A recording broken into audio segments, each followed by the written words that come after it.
આજનો અનમોલ પ્રસંગ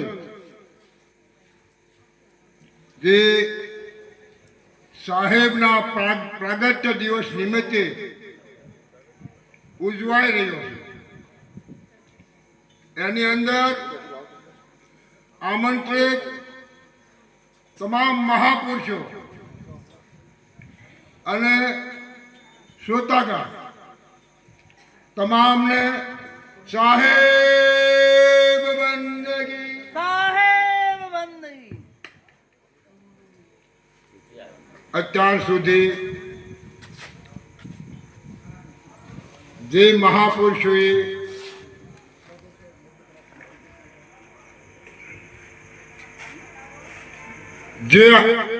મહાપુરુષોના અનુભવ દ્વારા રચાયેલી વાણી દ્વારા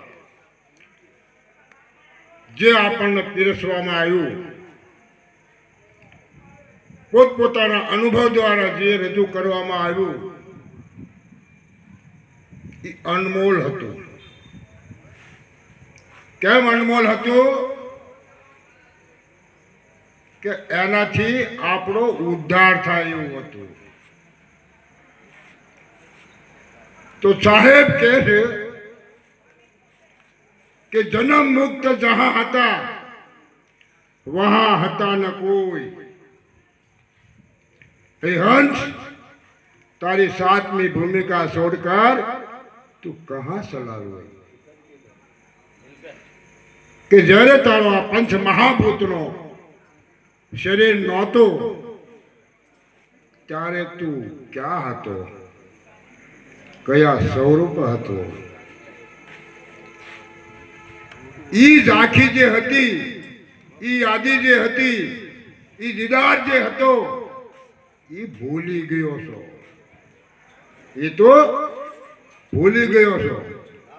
હવે જો એ દીદાર તારે કરવો હોય, સંયમનો અહેસાસ કરવો હોય, ગુરુને અનુભવવો હોય, તો કોઈ જાગ્રત પુરુષની પાસે વિહો જા,